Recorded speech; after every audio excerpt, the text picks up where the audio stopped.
आज राज्यसभा में हंगामे के बीच कृषि उपज व्यापार और वाणिज्य संवर्धन और सरलीकरण विधेयक 2020 तथा कृषि सेवा करार विधेयक 2020 पारित। कृषि मंत्री नरेंद्र सिंह तोमर ने सदन में विपक्ष के आचरण की आलोचना। कल देर शाम लोकसभा में कंपनी संशोधन विधेयक 2020 हुआ पारित। इस विधेयक से भारतीय कंपनियों को विदेशी स्टॉक एक्सचेंज में सीधे लिस्टिंग की होगी अनुमति।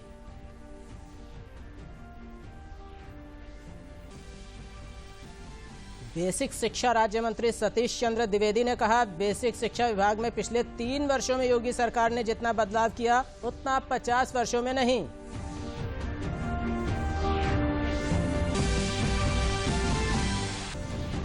HBTU कानपुर के कंप्यूटर साइंस के छात्र शिवशंकर उपाध्याय ने अंतर्राष्ट्रीय मानकों के अनुरूप स्वदेशी तकनीक से बनाया सस्ता वेंटिलेटर। इस तरह के एक वेंटिलेटर से 10 मरीजों को एक साथ मिलेगा इलाज। नमस्कार, मैं हूं योगेश कुमार। अब देखिए मेरे साथ समाचार को विस्तार से। मानसून सत्र के 7वें दिन आज राज्यसभा की कार्यवाही जारी है। राज्यसभा के हंगामे के बीच कृषि उपज व्यापार और वाणिज्य संवर्धन और सरलीकरण विधेयक 2020 और कृषि सशक्तिकरण और संरक्षण कीमत आश्वासन और कृषि सेवा पर करार विधेयक 2020 पारित हो गया है। राज्यसभा में केंद्रीय कृषि एवं किसान कल्याण मंत्री नरेंद्र सिंह तोमर ने यह बिल पेश किया। ये दोनों विधेयक लोकसभा से पहले ही पारित हो चुके हैं। कांग्रेस ने बिल का विरोध किया। विपक्ष ने दोनों बिल को सेलेक्ट कमेटी को भेजने का प्रस्ताव रखा था।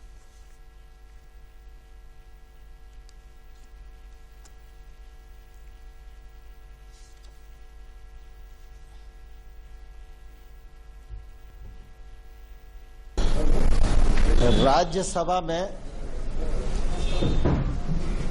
कृषि सुधार की दृष्टि से 2 बिल चर्चा में थे।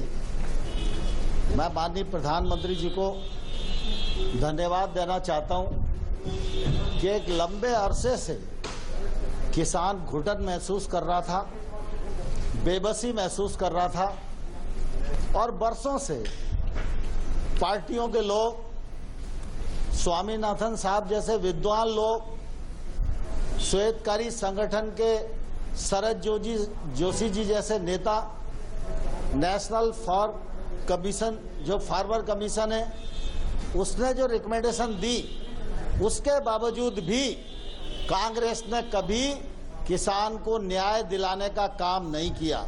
प्रधानमंत्री नरेंद्र मोदी जी ने न्याय दिलाने के लिए विधेयक बनाए, लोकसभा ने उसे पारित किया। आज राज्यसभा में थे और राज्यसभा में चर्चा ठीक हो रही थी, बहुमत से वो पास होने वाले थे। जब कांग्रेस को ये अंदेशा लगा कि वो बहुमत में नहीं है तो उन्होंने गुंडागिर्दी पर उतर आए और आज कांग्रेस ने आपातकाल के बाद फिर एक बार ये सिद्ध कर दिया है कि इस कांग्रेस का भी लोकतंत्र और प्रजातंत्र में भरोसा नहीं है। जिस प्रकार से डिप्टी चेयरमैन साहब पर अटैक करने की कोशिश की, जिसकी जितनी घोर शब्दों में निंदा की जाए उतनी कमी है। मैं इस अवसर पर प्रधानमंत्री जी के नेतृत्व को धन्यवाद देना चाहता हूं और देश भर के किसानों को बधाई देना चाहता हूं कि उन्होंने प्रधानमंत्री नरेंद्र मोदी जी को जो देश भर में मैंडेट दिया, उस मैंडेट को आज इन बिलों के माध्यम से आजाद करने का काम किया है। इन विधेयकों के क्रियान्वयन के परिणाम स्वरूप क्रांतिकारी बदलाव खेती के क्षेत्र में आएंगे। छोटा किसान भी एक ताकत बनकर उभरेगा और उसको अपनी उपज का वाजिब दाम मिल सकेगा। और भारत सरकार ने मोदी जी के नेतृत्व में जो एक्सपोर्ट पॉलिसी एग्रीकल्चर की दृष्टि से बनाई है, हमारे किसान का उत्पादन वह एक्सपोर्ट भी हो सकेगा और देश में भी उसको वाजिब दाम मिल सकेगा। कल देर रात तक चली लोकसभा की कार्यवाही के दौरान कंपनी संशोधन विधेयक 2020 पारित हो गया है। इसके तहत कुछ अपराधियों को आर्थिक जुर्म की श्रेणी से बाहर निकाला गया है, जिसमें भारतीय कंपनियों को विदेशी स्टॉक एक्सचेंज में सीधी लिस्टिंग की भी अनुमति रहेगी। इसके साथ ही कॉर्पोरेट सोशल रिस्पॉन्सिबिलिटी के प्रावधानों के उल्लंघन के कंपनी अधिकार अधिनियम के आपराधिक प्रावधानों को हटा दिया गया है। विधेयक पर चर्चा का जवाब देते हुए वित्त मंत्री निर्मला सीतारमण ने स्पष्ट किया कि गंभीर किस्म के अपराध आर्थिक जुर्म की श्रेणी में पहले की तरह बने रहेंगे। उन्होंने कहा कि इस अधिनियम के दायरे में सिर्फ बड़ी कंपनियां ही नहीं बल्कि छोटी छोटी कंपनियां भी हैं। उन्होंने बताया कि कंपनी अधिनियम 2013 के 48 धाराओं में विभिन्न अपराधों को हटाने के लिए संशोधन किया जाएगा। वित्त मंत्री ने कहा कि उत्पादक संगठन का एक नया अध्याय भी होगा जो किसान उपज संगठनों के लिए मददगार होगा। उन्होंने कहा कि व्यापार में सुविधा को प्रोत्साहित करने के लिए कंपनी अधिनियम 2013 के 17 प्रावधानों में संशोधन किया गया है। कोविड-19 महामारी के प्रचार प्रसार को रोकने के लिए प्रभावी प्रबंधन के लिए शनिवार को केंद्रीय वाणिज्य एवं उद्योग मंत्री पीयूष गोयल ने एक उच्च स्तरीय बैठक की। इस बैठक में राज्यों और केंद्र शासित प्रदेशों में ऑक्सीजन की उपलब्धता की समीक्षा की गई।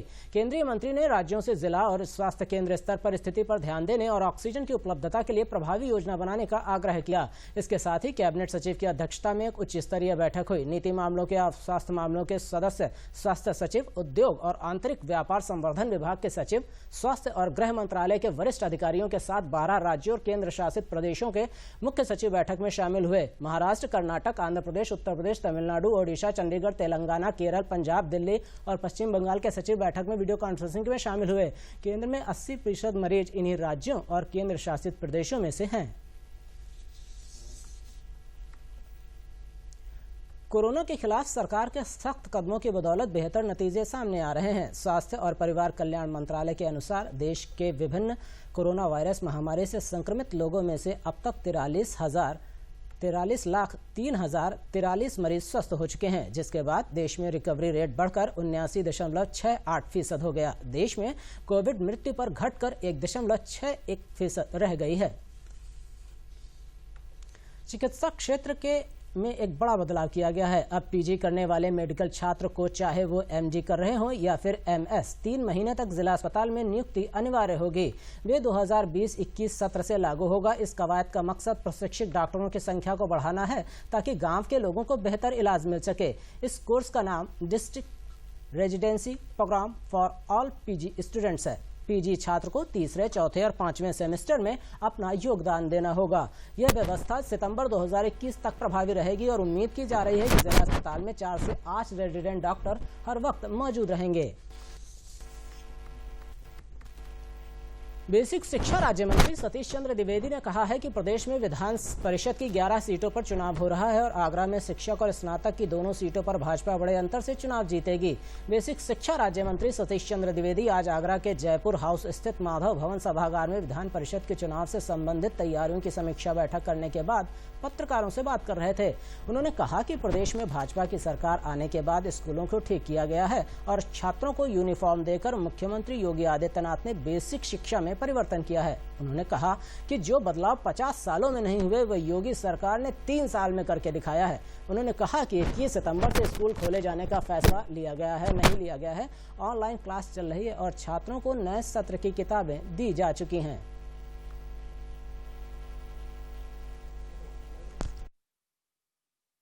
अभी जो केंद्र सरकार की गाइडलाइन आई है, 21 तारीख से स्कूल खोलने की गाइडलाइन नहीं आई है।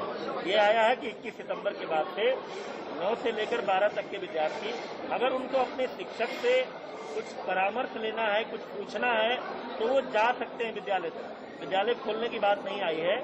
और अभी उत्तर प्रदेश में स्कूल कब से खुलेंगे इस बारे में कोई निर्णय नहीं। लॉकडाउन के कारण स्कूल बंद है, उसके बाद भी हमारे शिक्षकों के परिश्रम से हमने नए सत्र के पाठ्य पुस्तकें स्कूलों तक पहुंचा दी हैं। हमारी ऑनलाइन क्लासेस चल रही हैं। यूनिफॉर्म की साइज जब बच्चों के एडमिशन होते हैं, जो इस साल नए एडमिशन होने हैं, उसको छोड़कर जो पुराने बच्चे हैं उनकी साइज तो हमारे पास है ही। उस साइज के आधार पर यूनिफॉर्म तैयार किए जा रहे हैं। बच्चे स्कूल आएंगे तो स्कूल आते ही उनकी किताबें मिल गई, उनके यूनिफॉर्म तैयार रहेंगे। तब तक हमारे जूते, मोजे और बैग भी आ जाएंगे ताकि जब वो स्कूल आए तो उनको सारी सुविधाएं मिल जाए और उनकी पढ़ाई का काम।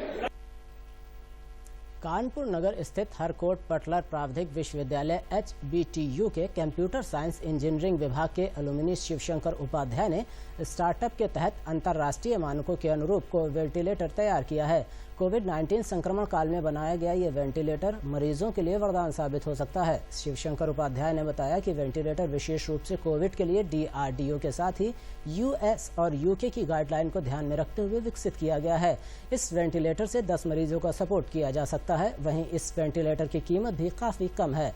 मौजूदा सामान्य वेंटिलेटर की कीमत में ऐसे 5 वेंटिलेटर खरीदे जा सकते हैं। वेंटिलेटर को विकसित करने में इस बात का भी विशेष ध्यान दिया गया है कि कोविड मरीजों के संक्रमण को फैलाने से कैसे रोका जा सके और गांव देहात के क्षेत्रों में जहां तक कम सुविधाएं हों वहां तक इस वेंटिलेटर को पहुंचाया जा सके, मरीजों का इलाज किया जा सके।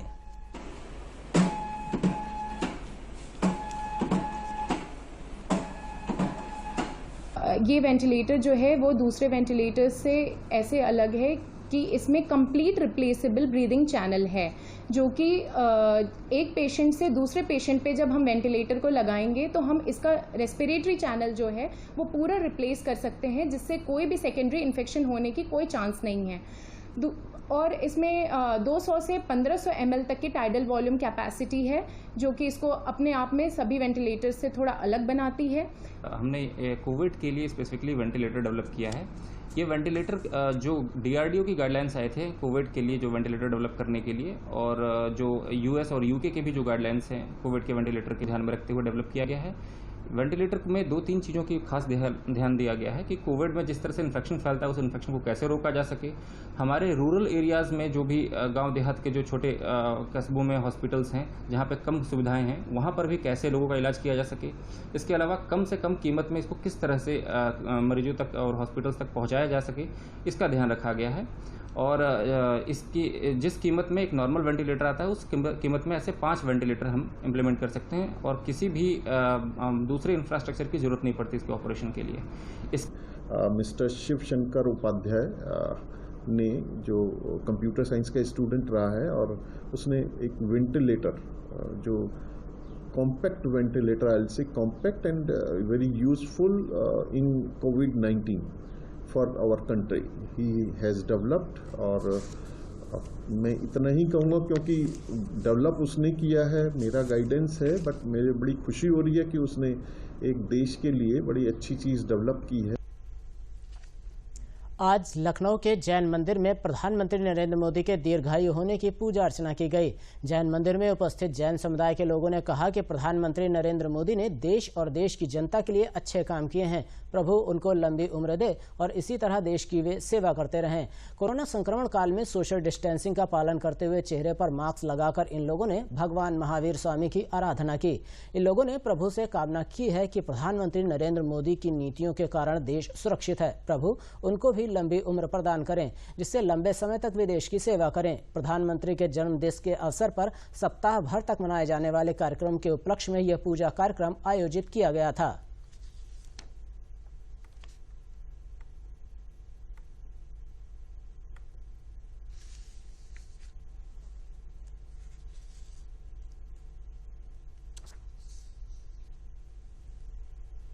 काम बहुत सराहनीय है, इसलिए उनकी दीर्घायु, उनके जीवन बहुत अच्छा बीते, इसीलिए आज का हमने ये पूजा विधान उन्हीं के जन्मदिन के उपलक्ष्य में रखा है। नरेंद्र मोदी, प्रधानमंत्री नरेंद्र मोदी के उनकी दीर्घायु के लिए ऐसी पूजा रखे हैं। हम लोग को इतना कोरोना इतना आया सभी, लेकिन इसमें हम लोग की जैन समाज के महिलाएं, समाज के जैन सभी लोग दूर दूर पे रह करके मास्क लगा करके पूजा अर्चना करते हैं। आज भी उनकी दीर्घायु हो, सत्य आयु हो उनके, उन्होंने जितने भी काम किए हैं, और आपके काम इतना कहने लायक कि एक जवान से कह नहीं सकती, इतने हजारों जवान से भी कहे तभी सराहनीय कम है। इतने अच्छे उन्होंने काम किए, हमारे देश के लिए, सब दुनिया के लिए उन्होंने किया है। इसके लिए आज हम लोगों की खास पूजा अर्चना नरेंद्र मोदी के जन्मदिन के उपलक्ष्य में हम लोग जैन समाज के लोगों ने रखा किए हैं। आज हम लोगों ने माननीय प्रधानमंत्री जी नरेंद्र मोदी जी के जन्मदिन के उपलक्ष्य में ये पूजा और विधान हमने रखा है, और सोशल डिस्टेंस का भी प्रयोग किया है। मास्क भी हम लोग लगाते हैं।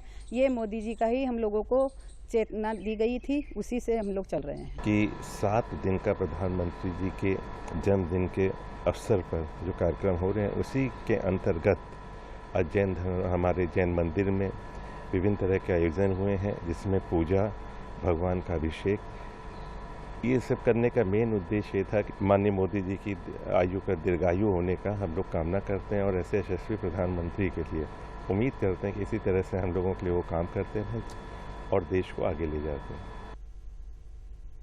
डिजिटल इंडिया के दौर में मोबाइल नेटवर्क के अभाव से जनपद सोनभद्र के कुछ क्षेत्र अभी भी जूझ रहे हैं, लेकिन इन्हें इससे निजात मिलने वाली है। जिला प्रशासन ने 143 मोबाइल टावरों के निर्माण के लिए 66 टावरों की स्वीकृति प्रदान कर दी है। इस प्रक्रिया को BSNL पूरा करेगा। सोनभद्र के कई ऐसे पहाड़ी क्षेत्र हैं जहां आज भी मोबाइल का नेटवर्क नहीं मिलता, जिसके कारण क्षेत्र के लोगों को समस्या का सामना करना पड़ता है। इन लोगों को ऑनलाइन पढ़ाई जैसी सेवाएं नहीं मिल पा रही हैं। फोन कॉल्स के लिए भी इन्हें पेड़ों और पहाड़ों पर ऊपर चढ़कर जाना पड़ता है।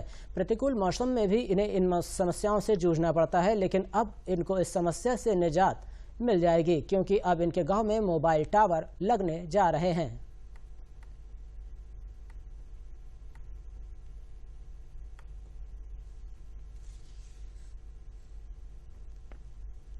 अभी मैं अपने ससुराल लगाया था, थोड़ा मेरी पत्नी का तबीयत खराब था, उसी के चलते मैं पेड़ पे चढ़ के बात कर रहा था, क्योंकि यहाँ नेटवर्क ही नहीं सर।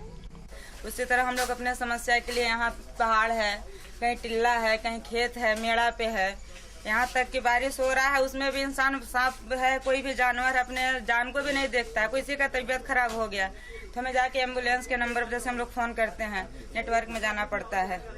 बहुत समस्या है यहाँ पे नेटवर्क के लिए। सोनभद्र में करीब 143 टावर स्थापित करने की आवश्यकता है, जिसकी रिपोर्ट भारत सरकार में गृह मंत्रालय को भेजा गया था, जिसके क्रम में वहाँ से BSNL को ये टावर स्थापित करने के लिए निर्देश भी जा चुका है।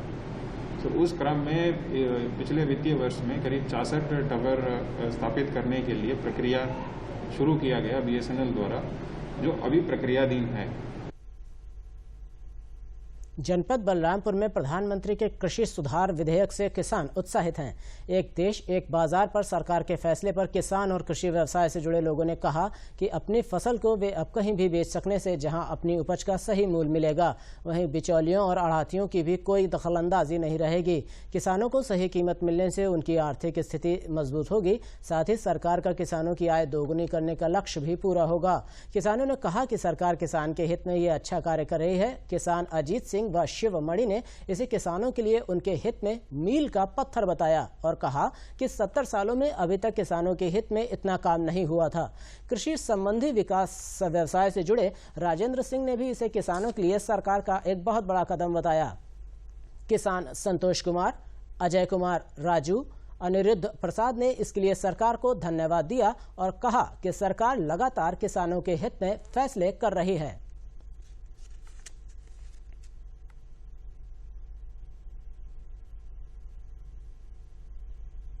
माननीय प्रधानमंत्री जी का कृषि विधेयक प्रस्ताव कार्यक्रम जो बहुत ही अच्छा रहा, किसानों के हित में है। उन्होंने जो किसानों की आय दुगनी करने की बात सोची थी, वो इसी कृषि विधेयक से ही पास होगा। ये कृषि विधेयक जो है किसानों के लिए मील का पत्थर साबित होगा और किसानों को इससे बहुत ही अच्छी आय होगी। वो जहाँ चाहेंगे वहाँ बेचेंगे। किसी बिचौलिए के माध्यम से उनको अपनी फसल बेचने का अधिकार जो खत्म कर दिया गया, वो प्रधानमंत्री जी का एक बहुत ही सराहनीय कार्य है जो उन्होंने कृषि विधेयक में लागू किया। प्रधानमंत्री जी ने जो कृषि सुधार में काम किया है वो बहुत अच्छा है।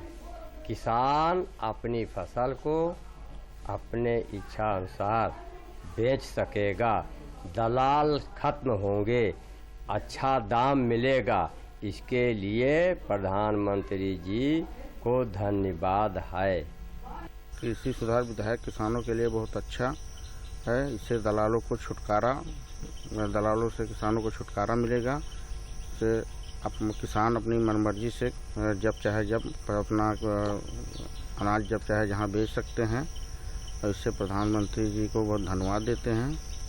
और विधेयक किसानों के लिए बहुत अच्छा साबित होगा। दलाल से किसान छुटकारा पा जाएंगे, अपनी फसल अपनी इच्छा अनुसार बेच सकेंगे। प्रधानमंत्री जी का ये बहुत ही अच्छा और सुनहरा कार्य है। इससे किसान को बहुत लाभ मिलेगा। श्री प्रधानमंत्री जी को बहुत धन्यवाद। अयोध्या के ग्रामीण क्षेत्र रौनाही थाना अंतर्गत सोहावल चौराहे के पास रविवार की सुबह एक भीषण सड़क हादसे में टेम्पो सवार 4 लोगों की मौत हो गई। जबकि 9 लोग जख्मी हो गए। हादसा उस वक्त हुआ जब टेम्पो चालक रास्ता बदलकर आगे निकल रहा था। इसके बाद वापस ट्रक ने टेम्पो को जोरदार टक्कर मार दी। इस हादसे में 3 लोगों की मौके पर ही मौत हो गई, जबकि एक मौत जिला अस्पताल जाते समय हुई। घटना के बाद स्थानीय लोगों और पुलिस ने सभी घायलों को जिला अस्पताल पहुंचाया। सीओ सदर रामकृष्ण चतुर्वेदी के मुताबिक हादसे के शिकार सभी लोग जनपद के पूलांकर थाना क्षेत्र के भद्रसवा के रहने वाले हैं और सरयू ढेमवा घाट पुल पर मछली पकड़ने के लिए गए थे। टेम्पो में कुल 13 लोग सवार थे। घायल 9 व्यक्तियों में एक 60 वर्षीय वृद्ध और एक 35 वर्षीय युवक राजकुमार को गंभीर हालत में लखनऊ रेफर किया गया है। शेष का इलाज अयोध्या जिला अस्पताल में चल रहा है। मुख्यमंत्री योगी आदित्यनाथ ने दुर्घटना में हताहतों के प्रति शोक संवेदना व्यक्त की है और घायलों के जल्द स्वास्थ्य होने की कामना की है। 13 लोग घायल हो गए थे। इन सभी को पुलिस ने जिला अस्पताल में एडमिट कराया, जहां पे डॉक्टरों ने 4 लोगों को मृत घोषित कर दिया। बाकी 9 लोगों का इलाज चल रहा है। घटना की पूरी जानकारी की गई, मौके पे मौजूद लोगों से पूछताछ की गई तो यह घटना प्रकाश में आई कि करीब ये सभी लोग भद्रस थाना पूरा कलंदर के रहने वाले थे, जहां वो एक ऑटो करके मछली पकड़ने के लिए जा रहे थे। तो हाईवे पे जिस कट से इनको दाहिने मुड़ना था, वहां पे ये रास्ता भटक के सीधे आगे निकल गए। बाद में इनको ज्ञान हुआ तो उससे उल्टी दिशा में ही ये पीछे लौटने लगे। उसी समय किसी ट्रक ने आगे इनको टक्कर मार दी, जिसकी वजह से दुर्घटना कारित हुई। आगे की विधिक कार्रवाई की जा रही है। घर की दहलीज से बाहर निकलकर सुल्तानपुर जिले की 2 महिला ग्राम प्रधानों ने अपने गांव को विकास के उच्च शिखर पर पहुंचाकर इतिहास रच दिया है। मोतीगरपुर ब्लॉक के दियरा ग्राम पंचायत का ग्राम प्रधान सुनीता गुप्ता व हरसरायन नागपुर के ग्राम प्रधान कमला वर्मा को पंडित दीनदयाल उपाध्याय पंचायती सशक्तिकरण के पुरस्कार से सम्मानित किया गया है। जिला अधिकारी रावीश गुप्ता ने बताया कि भारत सरकार के पंचायत राज मंत्रालय के संयुक्त सचिव के निर्देश पर जिले की दियारा व हरसरायन नागापुर ग्राम प्रधानों के दोनों ग्राम प्रधानों को 8 व 12 लाख रुपए के साथ प्रशस्ति पत्र व शील्ड देकर सम्मानित किया गया। सदर भाजपा विधायक सीताराम वर्मा ने बताया कि पंडित दीनदयाल उपाध्याय के सपनों को साकार करते हुए उनके क्षेत्र की 2 महिला ग्राम प्रधान महिला सशक्तिकरण की प्रतीक बन गई हैं। ये पंचायत सशक्तिकरण का पुरस्कार है। ये हमारे विकासखंड मोतीगरपुर के 2 ग्राम पंचायत और जो कि एक अच्छा कोइंसिडेंस है, दोनों हमारी महिला प्रधान हैं, ग्राम दियारा और नागापुर के प्रधान जी लोगों को ये वर्ष 2018 में इसका मूल्यांकन करके और 19 में अवार्ड डिक्लेयर हुआ था, परंतु अभी ये प्राप्त हुआ था। तो ये बहुत ही अच्छी उपलब्धि है और आशा है कि इनकी उपलब्धि को देखते हुए क्षेत्र के अन्य माननीय ग्राम प्रधानगण भी इससे प्रेरणा लेंगे और बेहतर कार्य करेंगे। ये गांव का ओवरऑल डेवलपमेंट जो है, नाली है, खरंजा है, शौचालय है, ओवरऑल डेवलपमेंट पर पुरस्कार दिया गया। हम लोगों ने देखा है दोनों गांव में बहुत काम हुआ है, बहुत सुंदर काम हुआ है। बड़ी रुचि लेकर प्रधानों ने किया, हमारे वो बधाई के पात्र हैं। पुरस्कृत होने वाली दियारा की ग्राम प्रधान सुनीता गुप्ता ने बताया कि स्वच्छता अभियान चलाने की प्रेरणा उन्हें प्रधानमंत्री नरेंद्र मोदी से मिली। ग्राम प्रधान ने बताया कि उनके गांव में हर जरूरतमंद को आवास उपलब्ध कराया गया है। पूरे गांव में प्रत्येक घर में इज्जत घर का भी निर्माण हो चुका है। मैं अपने गांव में शौचालय बनवाई और प्रधानमंत्री आवास सबको दिलाई और मंत्री आवास जो है उसको भी दिलाए और गांव में साफ सफाई का भी ध्यान दिया है। मुख्यमंत्री से जो है 12 लाख रुपया मिला था और 1 लाख रुपये बढ़ाया योगी मंत्री जी ने दिया था, यहाँ से पुरस्कार मिला था जी। हमारे गांव में हमारे प्रधानमंत्री जितनी भी योजनाएं लाए सब अपने ग्राम सभा में उपलब्ध किया और अच्छे से अच्छे काम किया और इसी उम्मीद से हमारी ग्राम सभा को सरकार ने चयनित किया। बहुत बहुत धन्यवाद है उनके लिए। नीली क्रांति के बाद अब प्रधानमंत्री मत्स्य संपदा योजना के जरिए मछुआरों की किस्मत चमकेगी। शासन की मत्स्य पालन के लिए मछुआरे किसानों की आय दोगुनी करने की तैयारी की है।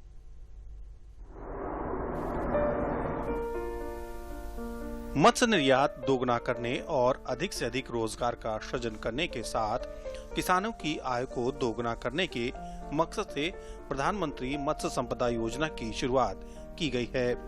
योजना की शुरुआत में 55 लाख लोगों को रोजगार मिलने की उम्मीद जताई गई है। इसके अंतर्गत तालाब निर्माण, मत्स्य बीज उत्पादन हेतु हैचरियों की स्थापना, नर्सरी मत्स्य बीज के संवर्धन के नर्सरियों की स्थापना, उसके मछलियों के मार्केट के लिए कोल्ड चेन और उनके विपणन केंद्रों की व्यवस्था, और साथ ही साथ मिट्टी पानी की जांच, मछली के रोग की जांच, और इसके साथ ही साथ मछलियों के फुटकर बिक्री के लिए और उसको ताज़ी अच्छे वातावरण में मत्स्य भोक्ताओं तक मछली पहुँचे, उसके लिए सारी चीज़ें इसमें समावेश हैं। योजना के तहत लाभार्थियों को 40 से 60% तक अनुदान मिलेगा। सामान्य जाति के लाभार्थियों को 40%, आरक्षित वर्ग और महिलाओं को इस योजना में 60% छूट दी जा रही है। इसमें महिलाओं के लिए 60% अनुदान की व्यवस्था है और अनुसूचित जाति और जनजाति के लिए भी जो परियोजना लागत है उसका 60% उनको मिलेगा। शेष लाभार्थियों को उसमें 40% की व्यवस्था दी गई है। और इतना ही नहीं, ऐसे भी क्षेत्र जहां पर पानी की कमी है, जहां पर नई तकनीक मत्स्य पालन के लिए जैसे बायोफ्लाक है, RAS है या solar power aqua support system है, तो ऐसे में वहाँ सभी के लिए इसमें व्यवस्था की गई है। इस योजना के शुरू होने से प्रदेश के मत्स्य पालकों में उत्साह है। लखनऊ के ग्रामीण इलाके में मछली पालन का काम कर रहे वाजिद और मोहम्मद इसरार बताते हैं कि हमें अपना काम बढ़ाने में आर्थिक मदद की आवश्यकता थी। इसके लिए हमने प्रधानमंत्री मत्स्य संपदा योजना में आवेदन किया है। चाहते हैं जो गवर्नमेंट लाभ दे रही है इस वक्त मछलियों को लेके लोन कर रही है, तो वो हमारा लोन हो जाए। इसीलिए हम चाह रहे हैं कि हम अपना कारोबार बढ़ा लें और दाना आना हमारी मछलियों को टाइम से मिलता रहे। हम ये चाहते हैं कि जो मोदी और योगी जी की तरफ से जो योजना आई है उसका हमें लाभ मिले, कि हम अपनी मछलियों की देखभाल कर सकें अच्छे से, दाना और बच्चे के लिए। इस योजना का लाभ फेरी वाले भी उठा सकते हैं। फेरी वाले लाभार्थियों को साइकिल और आइस बॉक्स भी दिए जाएंगे, जिसके लिए योजना के तहत 10-10 हजार रुपए दिए जाने का प्रावधान भी किया गया है।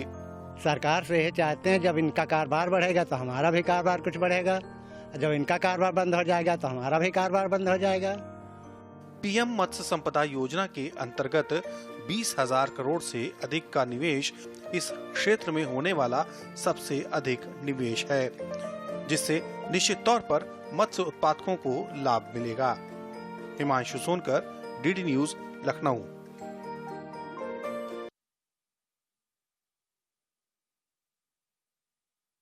रुपए से अयोध्या के कुंडों का विकास करेंगे। इसके लिए नोड अर्बन लैब को प्रोजेक्ट बनाने का निर्देश दिया गया है। इस प्रोजेक्ट को लेकर मंडलायुक्त की अध्यक्षता में एक बैठक भी हुई। इस बैठक में अयोध्या से मिलकर व मौके पर निरीक्षण कर योजना को अंतिम रूप देगी। अयोध्या के विधायक वेद प्रकाश गुप्ता ने बताया कि प्रारंभिक चरण में दशरथ कुंड, अग्निकुंड, सीता, विद्या, गणेश व हनुमान कुंड का प्रस्ताव किया गया है। इसको और विस्तृत किए जाने के लिए अन्य कुंडों को भी शामिल किया जाएगा।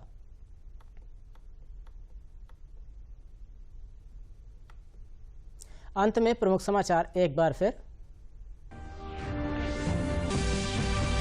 आज राज्यसभा में हंगामे के बीच कृषि उपज व्यापार और वाणिज्य संवर्धन और सरलीकरण विधेयक 2020 तथा कृषि सेवा करार विधेयक 2020 हुआ पारित। कृषि मंत्री ने सदन विपक्ष की आरक्षण की आलोचना।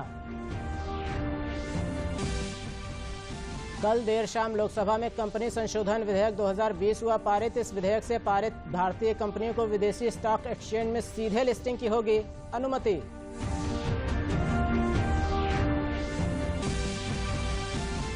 बेसिक शिक्षा राज्य मंत्री सतीश चंद्र द्विवेदी ने कहा, बेसिक शिक्षा विभाग में पिछले 3 वर्षों में योगी सरकार ने जितना बदलाव किया उतना 50 वर्षों में नहीं हुआ।